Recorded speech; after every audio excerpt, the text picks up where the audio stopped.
갈라디아서 6장 11절에서 18절 말씀입니다. 갈라디아서 6장 11절에서 18절까지 말씀입니다. 찾으셨으면 저와 여러분이 한 목소리로 합독하도록 하겠습니다. 시작. 내 손으로 너희에게 이렇게 큰 글자로 쓴 것을 보라. 무릇 육체의 모양을 예리하는 자들이 억지로 너희에게 할례를 받게 함은 그들이 그리스도의 십자가로 말미암아 박해를 면하게 한 뿐이라. 할례를 받은 그들이라도 스스로 율법은 지키지 아니하고 너희에게 할례를 받게 하려는 것은 그들이 너희의 육체로 자랑하려 함이라. 내게는 우리 주 예수 그리스도의 십자가 외에 결코 자랑할 것이 없으니 그리스도로 말미암아 세상이 나를 대하여 십자가에 못 박히고 내가 또한 세상을 대하여 그러하니라. 할례나 무할례가 아무것도 아니로되 오직 새로 지으심을 받는 것만이 중요하니라.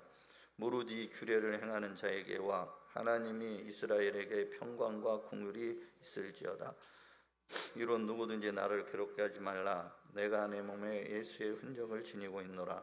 형제들아, 우리 주 예수 그리스도의 은혜가 너희 심령에 있을지어다. 아멘. 네. 오늘의 말씀의 제목은 예수의 흔적이 있는 삶이라는 말씀으로 여러분에게 함께 은혜를 나누고자 합니다. 다시 한번 해볼까요? 예수의 흔적이 있는 삶. 예수의 흔적이 있는 삶. 네. 제가 자꾸 이렇게 여러분과 같이 이렇게 말을 해달라, 고백해달라 이러는 거는요, 우리가 입으로 이렇게 툭 하면은 귀에 툭 들리고요, 또 툭 하면 툭 들리고 그래요. 그래서 이제 이게 어디로 들어가요? 이 심령으로 딱 들어가거든요. 예. 그래서 그게 이제 말씀이 살아서 역사하게 되는 겁니다.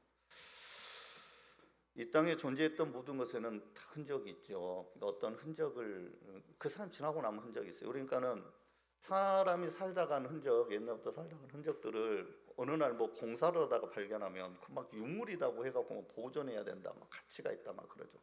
그래서 모든 이 땅에 걸어갔던 사람들은 다 흔적을 남기고 가요. 아무것도 안 남기고 가는 것 같아도 흔적이 있어요. 삶의 자취도 있지만 자기가 쏟아놓고 간 언어에도 그 흔적들이 다 남아있게 됩니다, 실은요. 또 그 언어들을 또 묘하게 또 기억하는 사람들이 있고 또 그걸 기록해 놓은 사람들도 있죠. 그래서 그것이 또 흔적이 됩니다.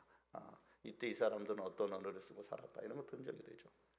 근데 우리는 그 사람이 기억하는 흔적도 중요하지만 우리는요, 우리를 창조하신 하나님이 기뻐하시는 흔적을 남겨야 돼요. 그렇게 남겨야 될 줄 여러분 믿으시기 바랍니다. 우리는 하나님이 기뻐하시고 하나님이 기억하시는 흔적들을 남겨야 돼요. 왜 그러냐면 그 흔적을 가진 자만을 하나님께서 하나님 나라를 선물로 주시기 때문에 그래요. 그 흔적을 가진 자. 그래서 우리에게는 바로 어떤 흔적이 있어야 되냐? 우리는 예수의 흔적이 있는 삶을 살아야 된다, 이 말씀을 드리는 거예요. 예수의 흔적이 있는 삶을 사시길 바랍니다. 여러분의 모든 삶의 영역에 예수의 흔적이 차고 넘치시길 바랍니다. 오늘 본문에 대한 이해는 뭐 이런 이야기가 좀 섞여 있어요. 갈라디아의 교인들에게 어떤 것이 들어왔냐면 그 유대인 그리스도인들이 그러는 거예요. 야, 네가 지금 바울이 전한 복음의 것에 뭐 하나 빠진 게 있어. 그게 뭐냐면 이 율법이라는 게 있어. 근데 율법을 행해야지만 구원을 받는 거야. 율법을 행해야 돼. 그리고 너희들처럼 우리도 구별되려면 너희들도 우리처럼 할례를 받아야 돼. 할례. 할례를 받지 않으면 너희들이 구별됐다는 증거가 없는 거야. 이렇게 이제 속인다는 거죠. 그래서 그들을 율법으로 묶어버리고 또 할례라는 규칙으로 이렇게 묶어버려서 그들이 복음 안에서 너무 자유로운데 예수의 보혈로 너무 그 저주의 권세들 끊어내고 그들의 마음의 자유함을 얻었는데 이 유대 그리스도인들이 이걸 묶어버린다는 거죠. 다시 율법으로 묶고 그 다음에 부자유함으로 묶는다는 거죠. 그 할례라는 것은 그들에게 어떻게 보면 유대인들에게는 그게 자랑일 수 있어요. 왜? 창세기에 보면은 예배가 성공하고 난 다음에 그 다음 17장쯤 가면은 아브라함을 불러서 이렇게 말씀하세요. 뭐냐면 아브라함아, 너는 내 앞에 행하여 완전하라 그래요. 근데 아브라함이 아무리 그 믿음의 단계에서 순종의 삶을 살고 그 뭐 어떤 남에게 삶을 세상을 향해서 하나님의 부요함을 가지고 양보도 할 수 있고 그 다음에 그 원수를 사랑할 수 있는 마음도 있었고 인격적으로 멜기세덱을 예수님을 예표하는 멜기세덱을 만났어요. 그래서 원수도 사랑하게 됐고 그다음에 예수님도 만나고 그러고 나니까 뭐가 생겨요? 그 안에 물질관이 딱 정립이 되는데 그게 11조거든요. 그러니까 물질의 주인이 하나님입니다라고 해서 드리는 게 11조지 뭐 율법 규칙에 따라 드리는 게 아니에요. 그러니까는 여러분들 삶에서 물질의 주인은 하나님이 아니면 11조 드리실 필요 없어요. 물질의 주인이 난데 무은데 하나님 앞에 11조 드려요. 그거 뛰어들 필요 없어요. 11조는 여러분들 뭐 법으로 정해가지고 막 규정해서 그걸 하나님이 강제하는 게 아니에요. 그거는 뭐냐면 아브라함이 그 전쟁을 치르고 왔는데 그 전쟁이 전부 다 하나님이 하셨더라. 그 전쟁의 전리품을 있게 하시는 게 하나님이시더라.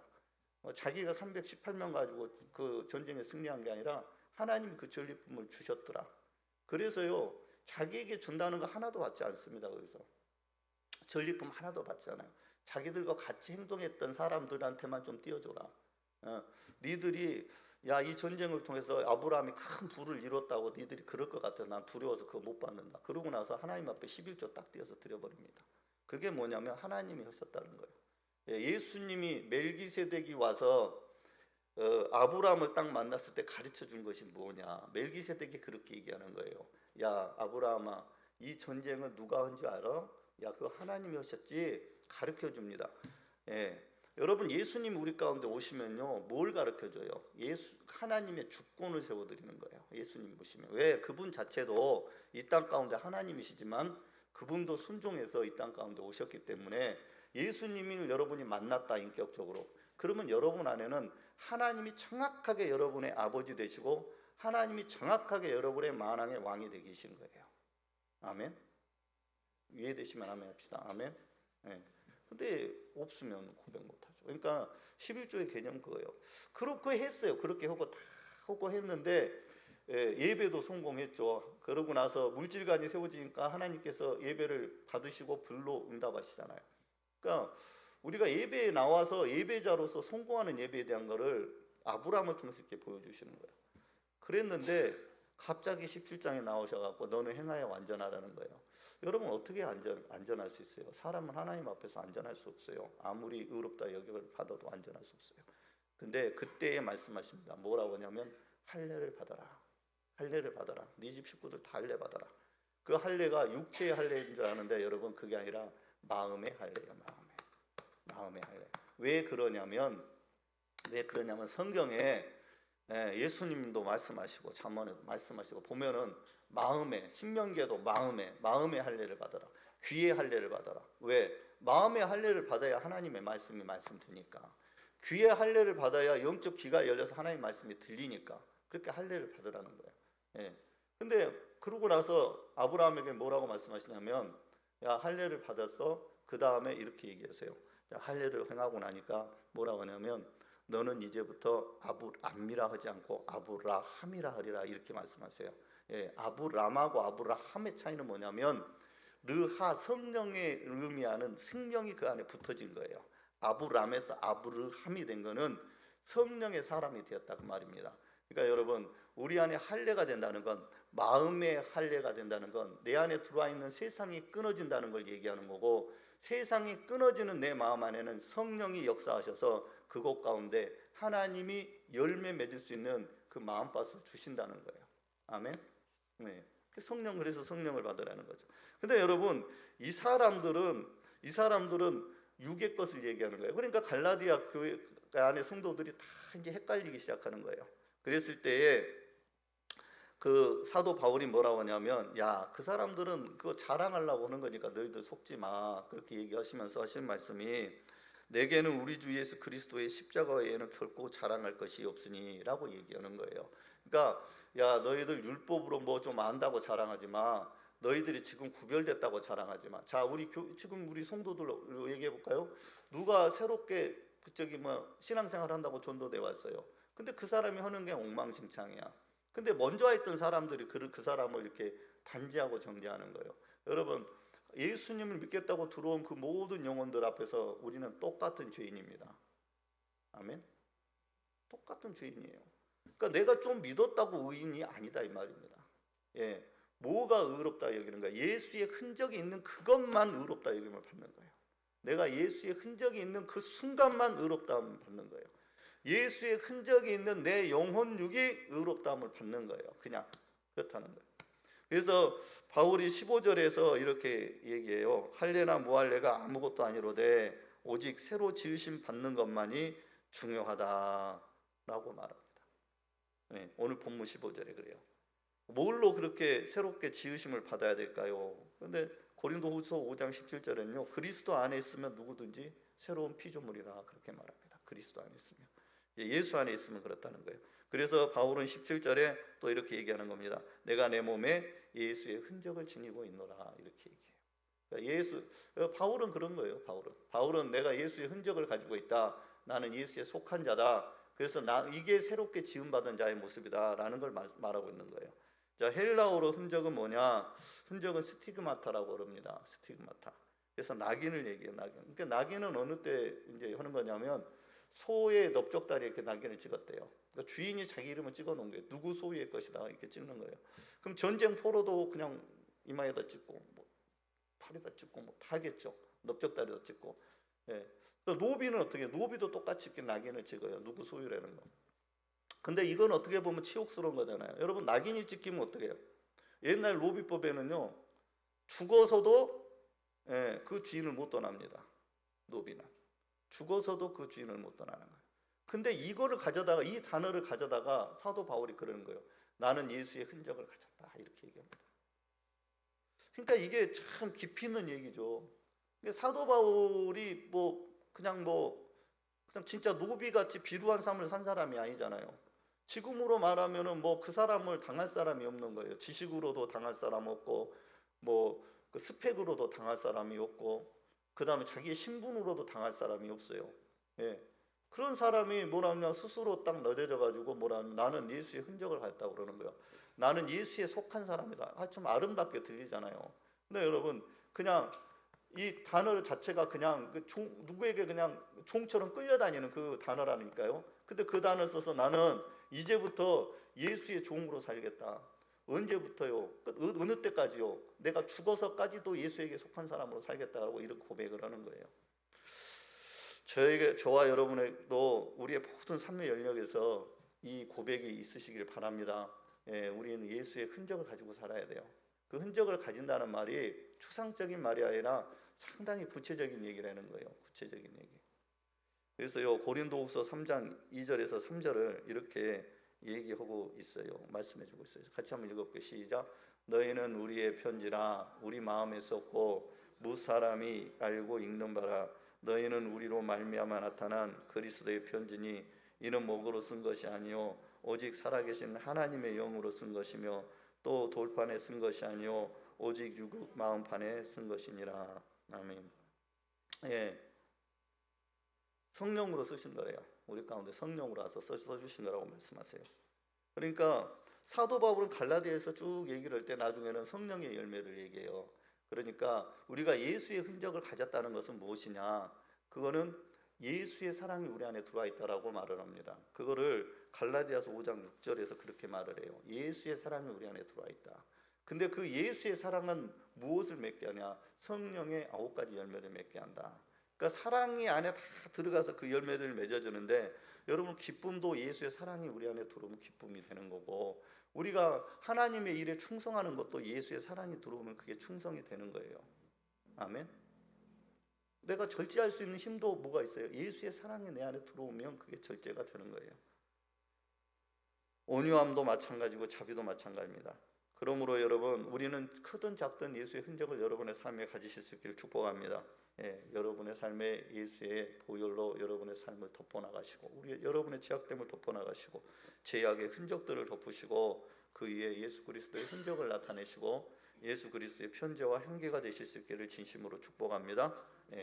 그 흔적이 되게 중요해요. 왜냐하면 그 흔적을 가진 자에게 성령께서는 역사하셔요. 성령께서는 역사하세요. 그 사용하시려고 하실 때는 성령께서 위로부터 역사를 하시는데 그건 뭘 보고 역사하시냐? 그 안에 예수가 있냐 없냐를 보고 역사하신다 그 말입니다.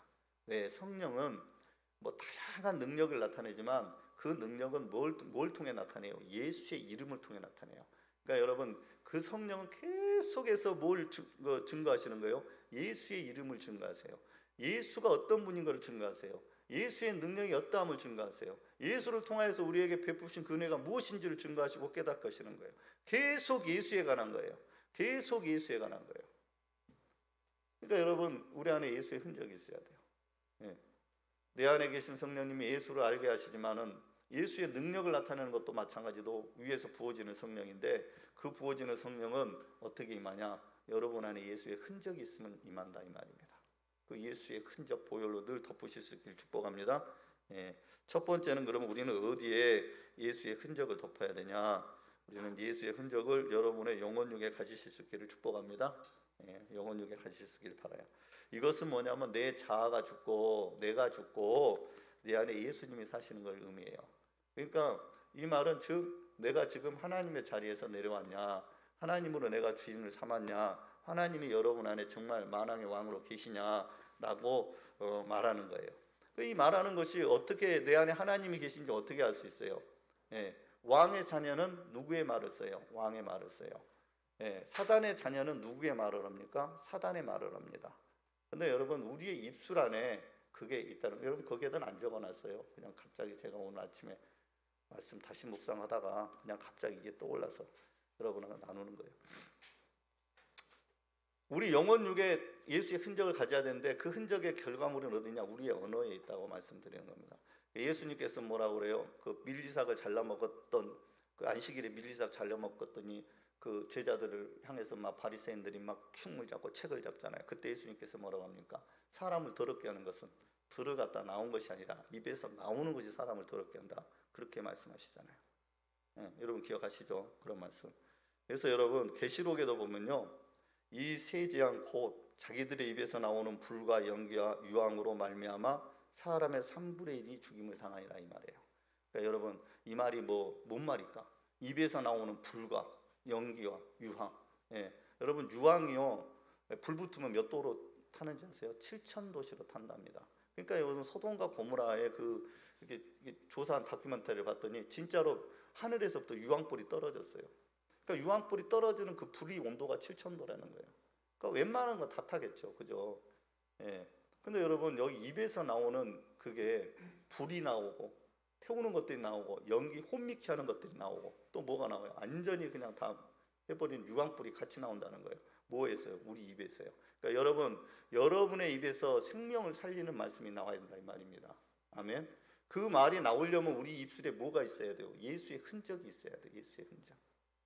그러니까 뭐 이사야가 그 말씀 받기 전에 그 여호와의 제단 숯불에 입술을 지지잖아요. 내 입은 부정한 자이라고 입술을. 여러분 우리 입은요 그냥 부정한 자예요. 실은 가만히 놔두면은 다 저주의 말만 해요. 저주의 말만.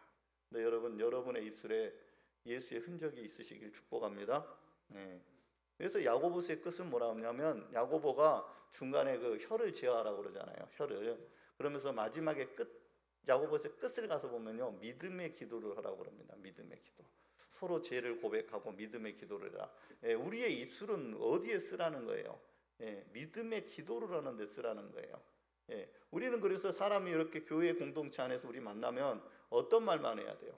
교회 안에 만나가지고 뭐 세상에서 자기 잘 나가는 사업 얘기해야 돼요? 그런 얘기하면서 뭐 도울 일을 서로 의논해야 됩니까? 아니요. 우리의 믿음의 공동체 안에서 우리가 하나님 앞에서는 늘 어떤 언어가 살아있어야 돼요? 내가 영혼육에 내 영혼육에 예수의 흔적이 있다면 우리는 구속의 은혜만을 얘기하는 거예요. 예수님이 어떻게 나를 구속하셨는지 그 은혜를 나누는 거예요. 아멘이십니까? 그 은혜를 나누는 거예요.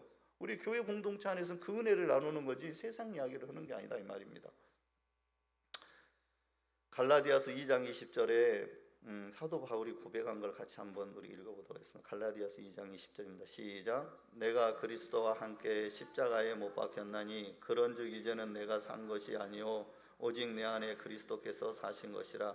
이제 내가 육체 가운데 사는 것은 나를 사랑하사 나를 위하여 자기 몸을 버리신 하나님의 아들을 믿는 믿음 안에서 사는 것이라. 아멘. 네. 예, 믿음 안에서 사는 것이라. 요것을 믿음 생활이라 해요. 여러분, 우리의 신앙생활을 요것을 믿음 안에서 사는 것이라고 말한 것을 신앙생활이라고 합니다. 근데 이 신앙생활은 어떻게 하는지를 앞에 보면 알 수 있어요. 처음 뭐라고 하냐면 사도 바울은 내가 그리스도와 함께 십자가에 못 박혔나니 그 다음에 오직 내 안에 그리스도께서 사시는 것이라 이렇게 얘기합니다. 그러니까 신앙생활은 뭐냐? 예, 내가 먼저 예수님과 죽는 거예요. 그러니까 내가 죽어지는 거예요. 내가 죽어지면 내 안에 예수님께서 사신대요. 내가 죽어지면 나는 모르겠는데 내가 죽어지면 내 안에 예수께서 사신대요. 그러면 그분이 내 삶을 통해서 동행하시면서 내 삶을 통해서 나타나시는 그런 모든 역사들이 뭐다고요? 그게 신앙생활이다 이 말이에요. 아멘.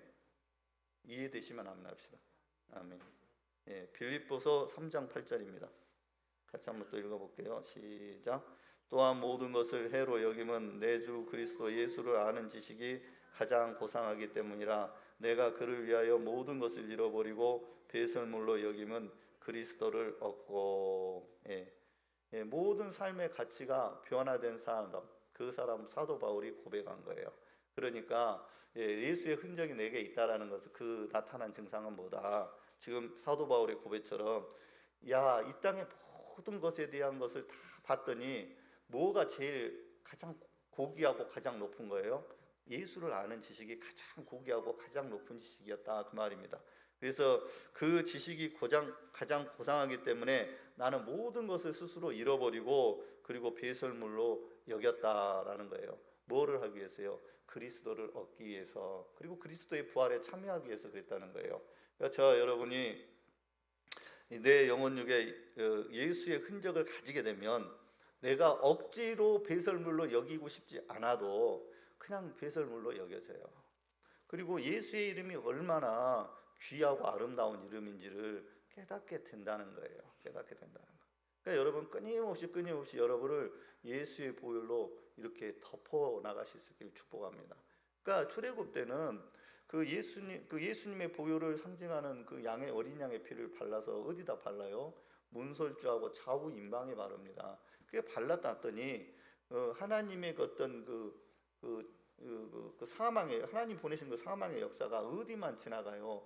그 발라져 있는 그 집만 지나가는데 재미있는 건 뭐냐면 그 집에 들어와 있는 유대인이 아는 사람들한테도 그 집 안에만 들어오면 살았다는 거예요. 유대인이 아닌 사람들, 이방인이어도 그 집에 들어왔으면 살았다는 거예요. 그래서 나올 때에 그 집에 살아서 그 구원을 경험한 그 이방인들이 같이 섞여서 왔다고 말하지 않아요? 그렇다는 거예요. 여러분은 늘 여러분의 삶의 모든 영역 부분에 여러분 안에는 예수의 흔적이 늘 차고 넘치실 수 있기를 축복합니다. 그래야 여러분의 성전이라 할 수 있어요. 여러분이 성전이 되시면 그 안에 음부의 권세가 이기지 못한다고 말합니다. 음부의 권세 이기지 못하죠. 저주의 권세가 여러분 안에 임할 수 없어요. 여러분이 성전이 되시면 그렇다는 거예요. 그리고 여러분 그 성전에게 주신 권세는 하늘 문을 열고 닫는 권세가 그들 가운데 있다고 말씀하고 있으니 여러분 안에 있는 여러분이 늘 여러분의 영혼 육간에 예수의 흔적을 가지시고 여러분의 영혼이 잘된같이 범사에 잘되고 강건하시는 귀한 복을 받으실 수 있기를 진심으로 축복합니다. 두 번째는요, 예수의 흔적을 여러분의 가지신 재물에 가지실 수 있기를 진심으로 축복합니다. 예수의 흔적을 어디에 가져야 되겠냐? 내가 이 땅의 삶을 살아가는 동안 하나님께서 이 땅의 삶을 잘 누리고 살라고 주신 것들이 있어요. 그런 것들 재물이라고 제가 통칭했지만 이 안에는 자녀도 들어가고 모든 게 들어가겠죠. 여러분에게 주신 모든 것에 예수의 흔적을 가지실 수 있기를 축복합니다. 누가복음 15장에 보면은 탕자의 비유가 나오죠. 그 탕자의 비유가 나오는데 탕자가 이제 돌아왔어요. 돌아와서 아버지가 잔치를 베풀어 줍니다. 그럴 때 큰아들이 이렇게 얘기를 해요. 나는 아버지를 여러 해 섬겼고 그리고 아버지의 명을 어김이 한 번도 없었습니다. 그런데 나를 위해서는 내 친구들 불러다가 잔치 한 번 베풀어 준 적 없었냐고 그러면서 이렇게 얘기를 할 때 그 아버지가 이렇게 얘기하죠. 너는 나와 항상 함께 있으니 내 것이 다 네 것이로 돼. 이렇게 말을 해요. 근데요, 여러분, 이 큰 아들이 왜 서운했을까요? 큰 아들은 아버지와 함께 있으면서도 그 마음이 어디에 있는 거예요? 그 마음이 아버지에게 있다기보다도 그 아들 마음에도 역시 유산 상속만 요구 안 했을 뿐이지 그 마음은 어디에 있었다고요? 재물에 있었다. 여러분, 우리가 예수님이 왜 이 비유를 들어주셨게 생각을 해보세요. 그 이스라엘 백성들, 하나님의 백성이라고 하는 그 백성들한테 얘기하는 거예요. 지금 이 모든 성경의 말씀. 예. 그들이 하나님을 아버지라고 여기고 그다음에 하나님 아버지만 있으면 됩니다. 하나님만 있으면 저는 전부입니다라고 하는데도 불구하고 그렇지 않다는 거예요. 마음 안에는 그렇지 않다. 근데 이걸 깨닫게 해주시는 거예요. 예, 네가 나와 함께 있으면 내 것이 다 네 것이야라고 얘기하는 거예요. 이해되십니까? 이해되시나요? 근데 여러분, 우리의 시선은요, 그걸 가지고 있으면서도 우리의 시선은 늘 어디 있어요? 내게 지금 이렇게 있어야지만, 내 손에 쪼물락쪼물락 만질러져야지만 이거 내 거라고 생각하잖아요. 그렇게 생각하잖아요. 그리고 여기에다가 막 중심을 두잖아요. 마음을 두잖아요. 그러니까 자기에게 있는 거 가지고 누구에게 섬길 수 있어요? 없어요? 섬길 수 없어요. 예, 몇 푼어치 섬기면서도 막 속에서는 마음이 막 아까워요. 예, 막 피 같은 것이 나가는 것 같아요. 피 같은 것이 나가는 것 같아요. 그렇다는 거예요. 누가복음의 12장에 보면은요, 한 부자의 비유를 말씀하세요. 부자의 비유를 말씀하시기 전에 예수님 앞에 그 형제가 오죠. 형제가 와서 뭐라 하냐면, 내 형에게 명하여, 내 동생에게 명하여 유산을 정확하게 좀 나누라고 해주십시오. 그러니까 예수님이 그러죠. 야, 내가 이 땅에 와서 니네들 재산이나 나눠주러 온 줄 아냐, 이렇게 말씀하시면서 한 비유를 말씀하십니다. 그러면서 뭐 그런 말씀 전에 탐심을 물리치라 그래요. 탐심을. 그러니까 유산을 가지고자 하는 것 자체가 탐심이다, 이렇게 얘기하는 거거든요. 그러면서 부자의 비유를 얘기합니다. 부자가 계속해서 뭐가 잘 돼서 곡식의 소출이 늘어났어요. 그 늘어나가지고 늘어나는 걸 보니까 기뻐요. 그러다 보니까 야, 어떻게 하면 내가 이 곡식을 잘 보존할까 해서 창고를 짓고 또 짓고 또 짓고 해요. 예. 그래가지고 그 곡식을 다 채워놨어요. 그 곡식을 보니까 야, 이제 내 마음이 평안하구나. 이제 내가 자자. 이제 기뻐하자. 이제 즐겁게 살자. 아, 기쁘다, 그러는 거예요. 여러분, 이 부자도 누구예요? 하나님의 백성이에요. 이 부자도 하나님의 백성인데, 이 사람은 지금 누구 때문에 평강한 거예요? 누구 때문에 편안한 거예요? 무엇 때문에 평안하고 기쁨이 있습니까? 이 사람은 재물 때문에 그런 거예요. 예, 예수님이 하신 말씀은, 그래서 하나님이, 주권자 되신 하나님이, 야, 이제 너 오늘 밤에 그 하나님께서 너의 생명을 가져가면 너 그때 네가 기쁨으로 누렸던 이것이 누구의 것이 되겠냐 말씀하시는 거예요. 여러분, 바라옵기는 재물의 주권도 하나님께 있으시면 여러분 믿으실 수 있길 축복합니다. 아멘.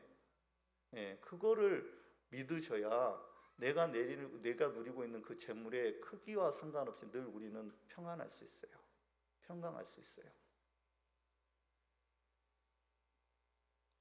창세기 19장에는 소돔과 고모라의 사건이 나오죠. 예, 롯의 아내도 구원받는 백성에 들어 있었어요.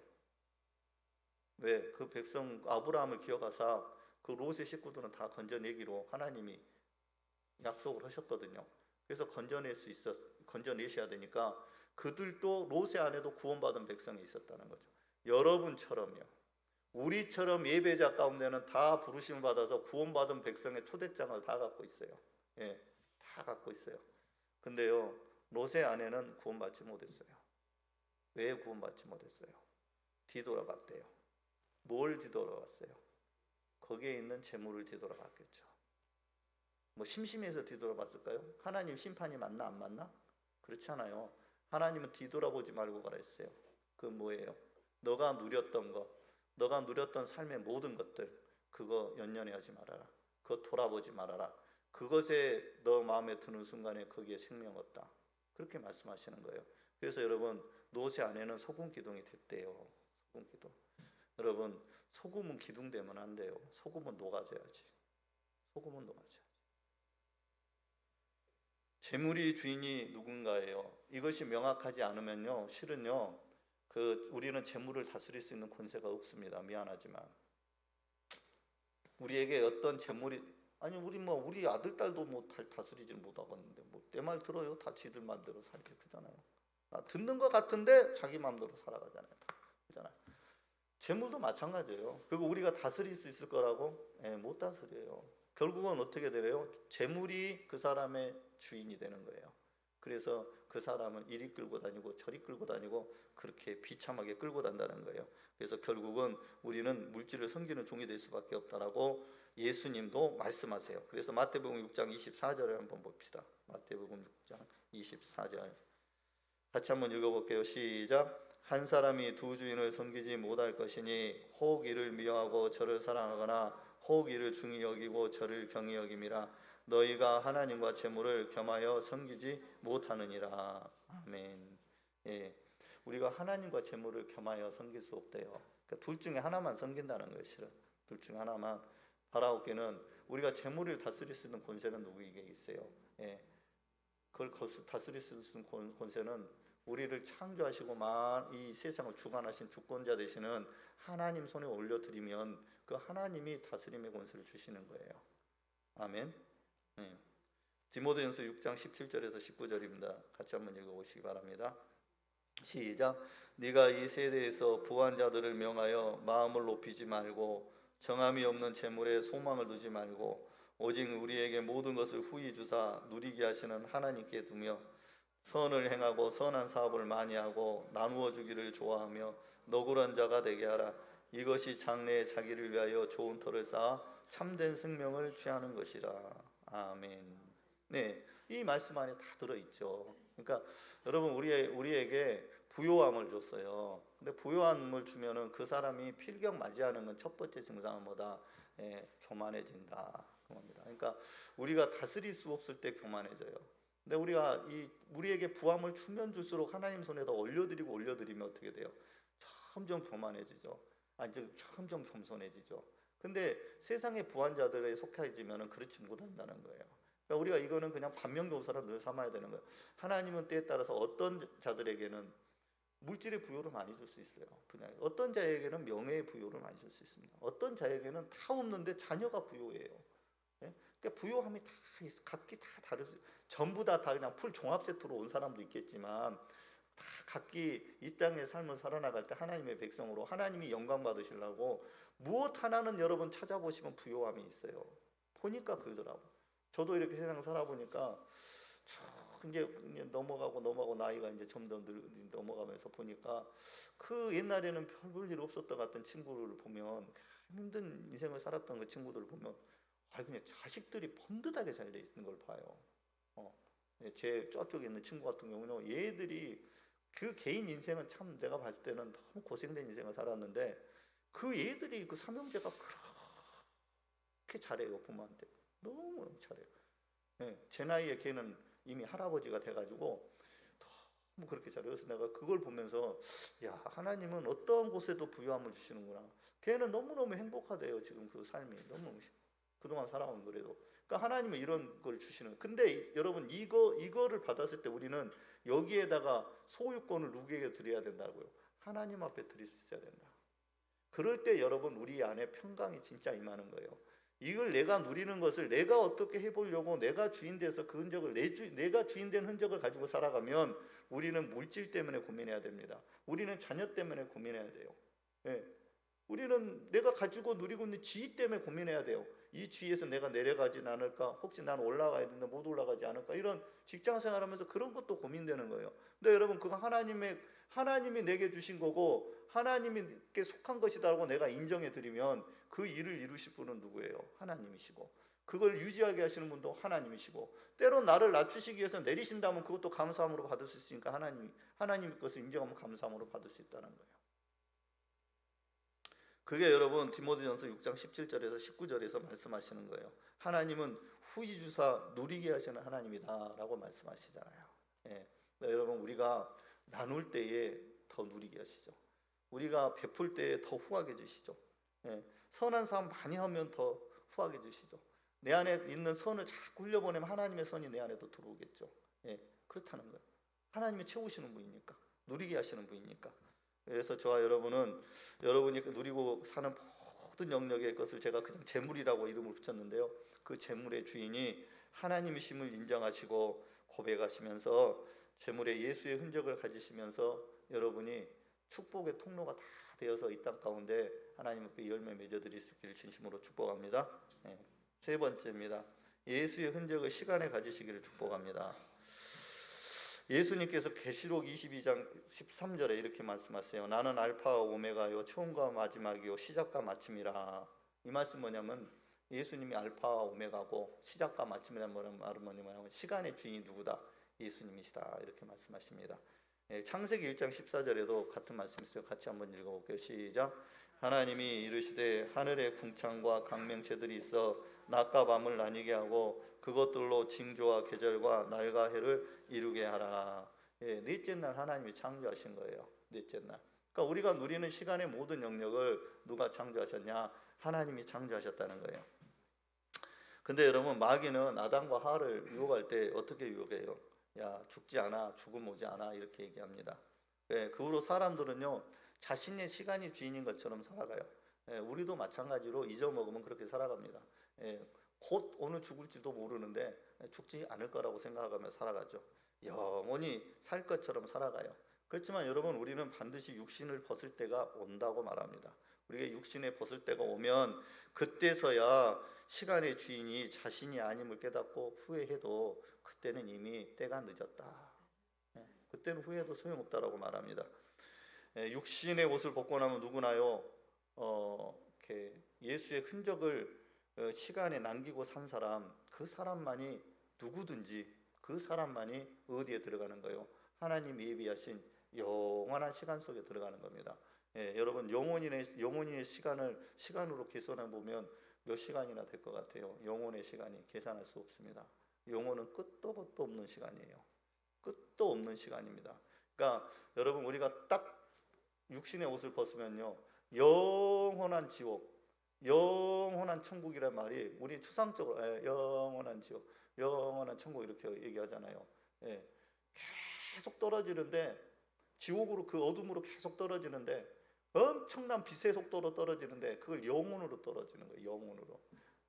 그 공포 여러분 생각 한번 해보세요. 그 영혼의 시간을 나올 수도 없어요. 나올 수도 없어요. 지옥 한번 들어가면 나올 수도 없어요. 근데 여러분, 그거를 그냥 갖다가 너무 쉽게 얘기하면 안 돼요. 세상 사람들 그걸 모르니까 뭐 천국 지옥 쉽게 얘기하잖아요. 천국 지옥 너 나가세요 천국 그러잖아요. 할렐루야, 나는 간다. 감사하죠. 근데 그렇게 말한 그 사람은 지옥을 갈 거니까, 반대편에 갈 거니까 얼마나 슬프고 두렵고 떨리는 얘기입니까? 그렇잖아요. 제가 여러분들과 이렇게 말씀을 나누면서 저는 계속 말씀을 같이 읽는 이유가 있어요. 읽는 이유가. 우리가 마지막 때에 우리가 건장할 때도 마찬가지예요. 우리가 건장한 청년들은요 또 삶을 살다가 잊어먹어요. 여러분, 직장생활하면서는 어떤가요? 직장생활 하는데도 하나님의 말씀이 막 살아서 움직여요? 안 그렇잖아요. 다 잊어먹고 살잖아요. 우리는 어느 때 죽을지 몰라요. 어느 때 육신의 옷을 벗고 우리는 하나님 앞에 쓸지 몰라요. 그때 여러분, 우리는 그냥 습관적으로 우리 안에 말씀이 있어야 돼요. 우리는 그냥 관성적으로 우리 안에는 그냥 하나님을 향한 찬양이 있어야 돼요. 우리 그것만이 우리를 살려내는 거예요. 근데 여러분, 그냥 편안할 때 누구나 성령 충만해서 랄랄랄라 하고 방언하고 그다음 막 예배 편하게 드리니까 여기서 막 기쁨으로 찬양하고 누구나 해요. 누구나. 그때는 뭐 어떤 상황에도 하죠. 그런데 여러분, 우리가 하나님 앞에 쓰는 시간은 그렇지 않다니까요. 그러니까 여러분, 그걸 살리는 거는 우리의 행위가 아니고, 우리 행위가 아니에요. 우리 안에 살아서 역사하신 그 말씀이 나를 끌고 가는 거지. 말씀이. 그리고 여러분, 우리 안에 찬양이, 내 입에 찬양이 있어야 돼요. 기도도 습관처럼 실은 해야 됩니다. 그 기도도 습관처럼. 그러니까 죽음을 앞두고 그냥 두 손 모으고 하나님 앞에 기도할 수 있는 그 습관이 내 안에 붙어 있어야 돼요. 저는 지금 이 두 분, 저기 있는 분, 물론 제가 먼저 갈 수도 있어요. 하나님 그냥 가버렸으면 좋겠는데, 두 분. 근데 이분들이 만약에 자녀들이 안 모신다고 그래서 요양병원에 간다 생각해 보세요. 요양병원에서 누가 거기서 같이 예배 드려줍니까? 내가 신방 간 요양병원에는 그런 사람들 없어요. 자기 혼자서 눈만 뻑뻑 뜨고 있는 거예요. 마지막 때는 한 영혼이라도 지옥 보내려는 게 마귀의 전략이잖아요. 근데 요양병원에 다 가서 누가 예배 드려주는 사람도 없어, 기도해 주는 사람도 없어, 누가 옆에서 말씀 들어주는 사람도 없어. 혼자서 그걸 견뎌내야 되는 거예요. 혼자서. 저는 하나님이 허락하시면 그런 분들 마지막 그냥 예배 실컷 들어드리고 그냥 거기 옆에서 그분 돌아가실 때까지 막 기도 열심히 해드리고 그냥 막 그런 사역을 하고 싶은 게 실은 막 제 안에 소망이거든요. 예수 50년 믿고 마지막에 지옥 간다. 이게 근데 사람들이 뭐라고 하냐면요. 그 얘기를 뭐라고 하냐. 아이, 구원은 하나님의 은혜야. 은혜 맞죠. 그럼 구원은 하나님의 은혜라고 냅둬버린대요. 하나님의 은혜. 하나님의 주권에 있어. 냅둬버린대요. 그 하나님의 은혜도요. 하나님의 은혜도 전혀 내 삶에 예수의 흔적이 없는데 그 삶에 무슨 하나님의 은혜가 있겠어요? 내 모든 삶의 영역에 예수의 흔적들로 가득가득 차 있을 때에 다른 말로 내 입술에는 하나님을 향한 찬양이 늘 넘치고 내 입술에는 하나님의 말씀이 늘 선포되어지고 내 입술은 다른 거 세상에 이야기하고 막 세상에 험담하는 게 아니라 나는 하나님을 향해 그 은혜를 구하는 기도가 내 입술에 늘 권세처럼 살아있는 그 사람, 그게 흔적을 가진 사람이잖아요. 내 안에 있는 재물에, 내 안에 있는 자녀에, 내 세상에 누리고 있던 모든 것에 예수의 흔적이 있다는 것은 뭐냐면 그 주권을 예수님께 온전히 맡겼기 때문에 내가 하나님의 부르심을 받는 그 순간에 나는 세상을 향해 돌아보지 않는 거예요. 내 자녀가 걱정된다고 세상을 돌아보지 않습니다. 예. 내가 누린 그 재물이 내 마음 안에 이만큼도 남아있지 않아요. 뭐만 봐요. 하나님이 예비하신 그 하나님의 나라만 보고 나가는 거죠. 그게 여러분 늘 우리 삶에 예수의 흔적을 가진 사람 가져야 된다라고 말하는 그 말씀이라는 거예요.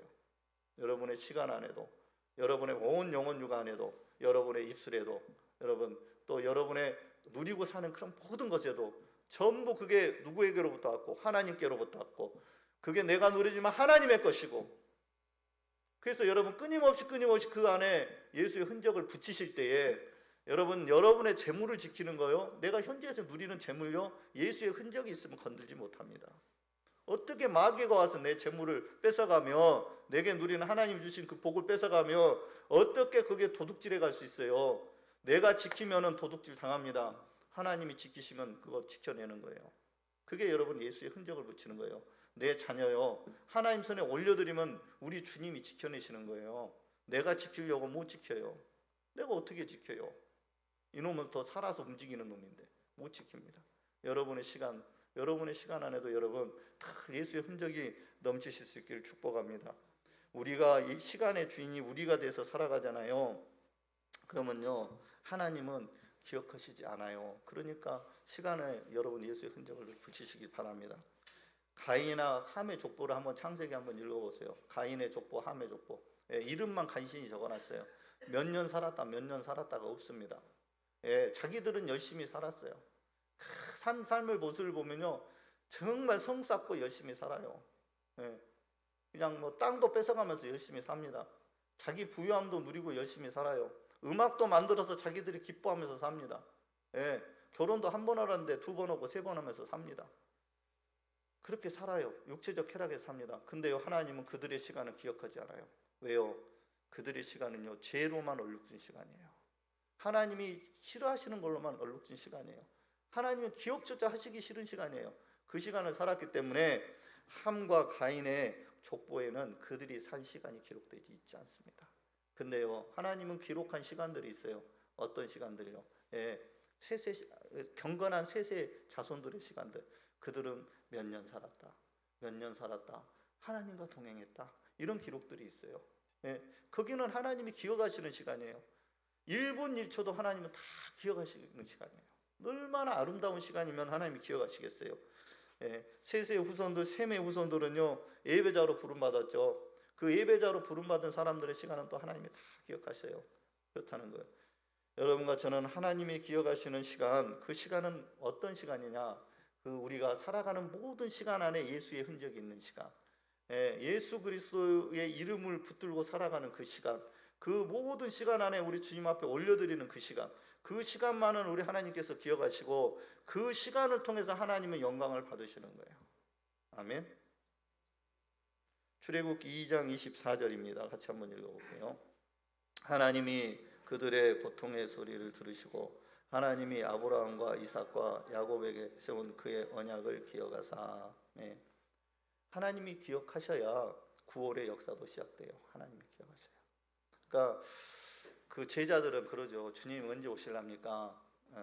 주님 오실 때가 언제예요? 가시면. 그러니까 주님이 말씀하시죠. 그때와 시기는 누구에게 있다고? 하나님이 그때와 시기를 하나님만 아신다고 그래요. 그 말씀은 뭔 말이에요? 하나님이 기억하시는 그 순간에, 하나님이 우리의 모든 것을 기억하시는 그 순간에 하나님께서는 다시 이 땅 가운데 오신다는 거예요. 예수님이 이 땅 가운데 오신다는 거예요. 그러니까 우리는 기억된 삶을 살아야 돼요.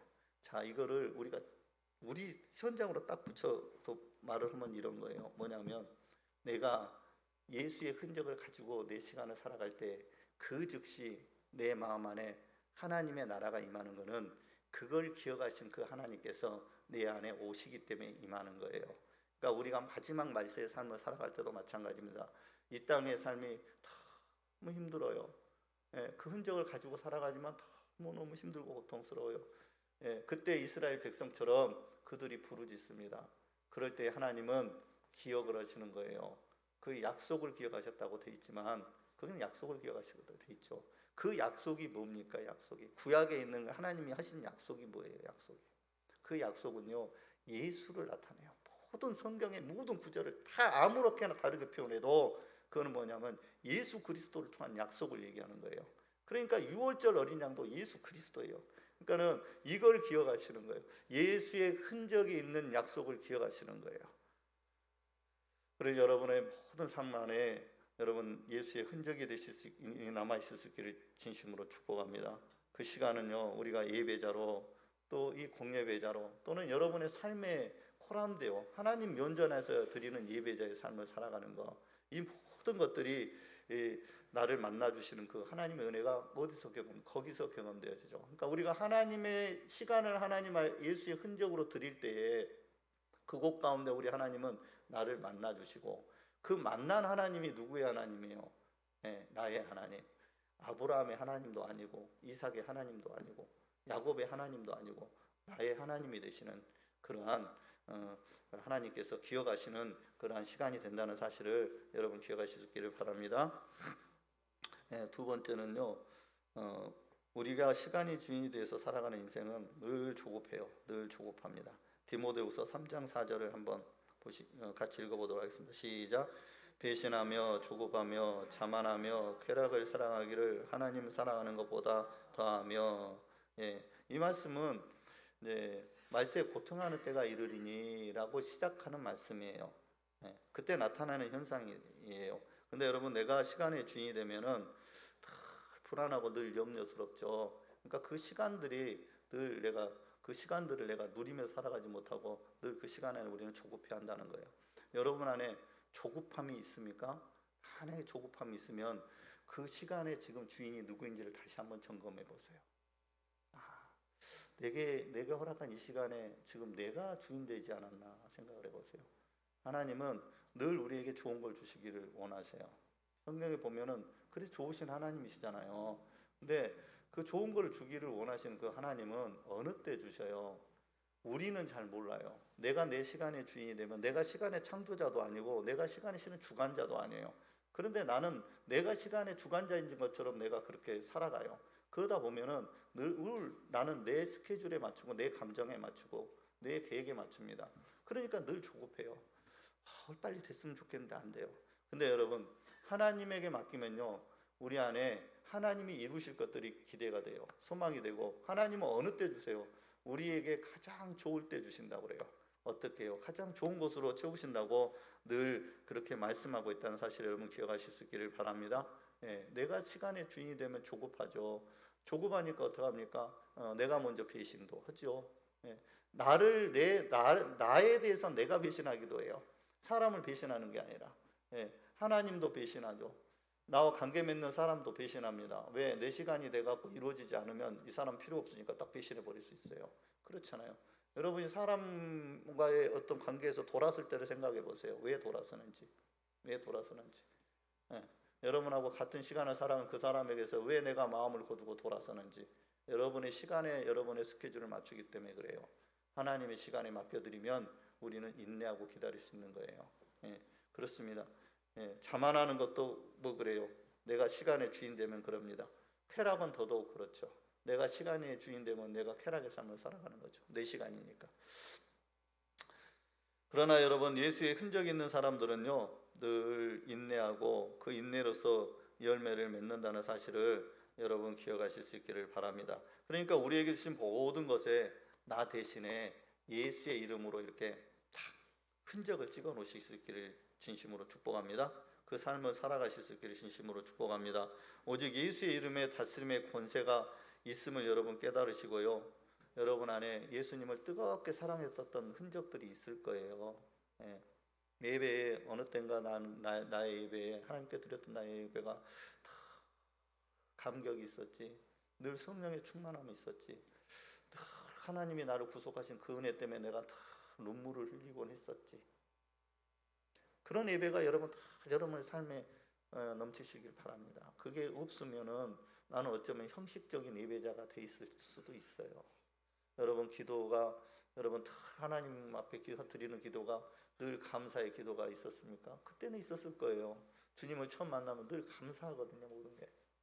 근데 여러분 그 기도가 사라졌다면 여러분 또 종교인이 돼 있을 수 있어요. 하나님을 찾는 찬양이 다 기쁨에 겨워서 막 기쁨에, 하나님이 나를 구속하신 그 기쁨이 넘쳐서 막 뜨겁게 찬양하고 발을 동동 굴리며 찬양하고, 때로는 막 탁짝 엎드려서 하나님의 임재를 경험하면서 찬양하고 막 그랬던 그 찬양의 가사는 내 입에서 나오지를 않는데 내 영이 막 하나님이 기뻐서 찬양했던 그런 찬양들이 있었을 거라는 거죠. 다 있었던 거죠. 우리는 부르심을 받았다면은 그런 게 있었어요. 예. 내 인간적인 상황으로는 용서할 수 없는 모든 것이 내 성령의 충만함을 입으면 다 용서가 돼요. 그냥 다 용서가 되는 그 경험들이 있었을 거예요. 나눠줘도 한 번도 아깝지 않다. 그런 경험들이 다 있었을 거라는 거죠. 여러분 그것을 여러분 회복하실 수 있길 진심으로 축복합니다. 예.